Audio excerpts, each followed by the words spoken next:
So, in the spirit of Halloween, I'd figure I would do the Marvel Legends 4-pack gift set of Marvel monsters. Of course, you see Dracula, Monster of Frankenstein, Werewolf by Night, and the Zombie. This time I'll be doing from the Marvel Monsters gift set will be Frankenstein's monster. And then his next appearance is actually a robot version of him, and that's in X-Men number 40 in 1968. He makes his first true appearance in Silver Surfer number 7 in 1969. And he gains his own title, the Frankenstein's Monster, or Monster of Frankenstein, Monster of Frankenstein in 1973, which is then changed to Frankenstein's Monster. And the first bunch of that basically retells the Mary Shelley novel, which is a great novel. If you haven't read it, I suggest you do. Now, the Marvel Universe takes the events of the novel and some parts of the Universal series and combines them into a history for the creature. And so basically, the events of the novel really happened in the Marvel Universe. And if you recall, at the end of that, he's in the Arctic, and he gets frozen.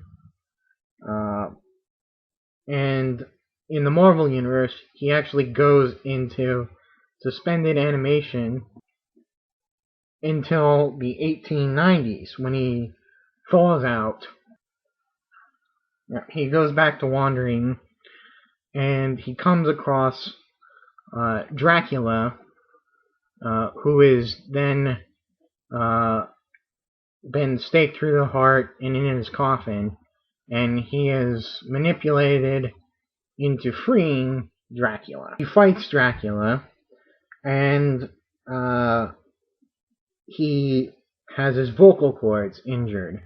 So for a long time, he can't really speak, because in the novel, he is very fluent, or he learns to speak, and can converse rather well, like any normal human.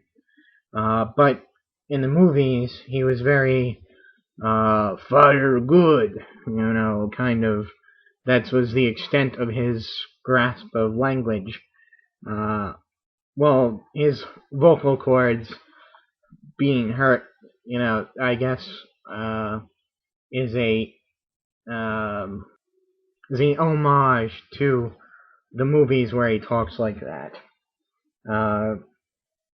So he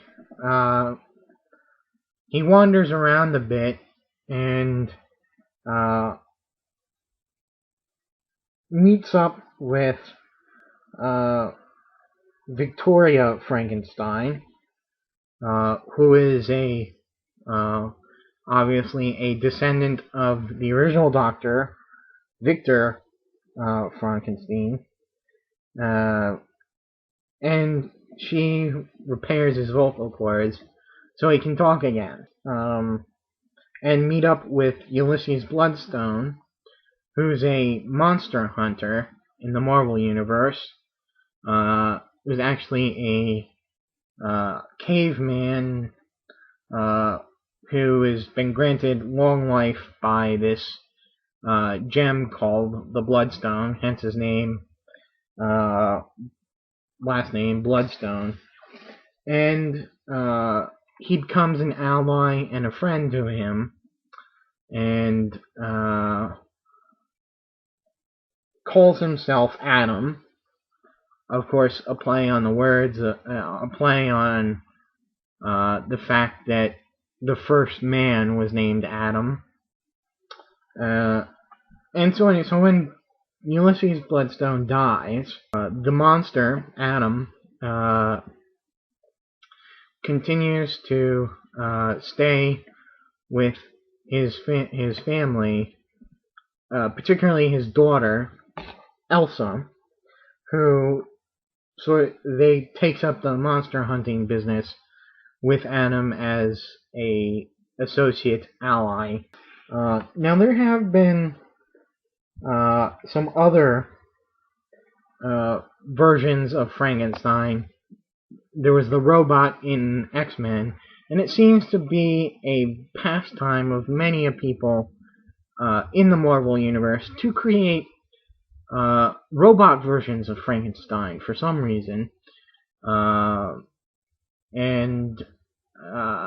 So you see a lot of Frankensteins pop up that are really robots. There was a clone of this guy who was part of the S.H.I.E.L.D. Howling Commandos. They were all sort of monsters. And then there was a version of the monster that a Nazi descendant of Frankenstein, Victor Frankenstein, created, and his name was Basil Frankenstein. And of course, he used the notes of Victor to create that that monster, which destroyed itself.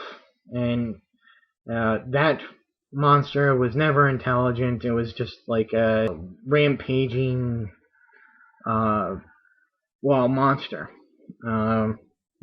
So I mean that about does it for the history of the Marvel Universe. Frankenstein, or I should say the Frankenstein monster. Of course, that's a very common thing to do, is to call the monster Frankenstein, which is not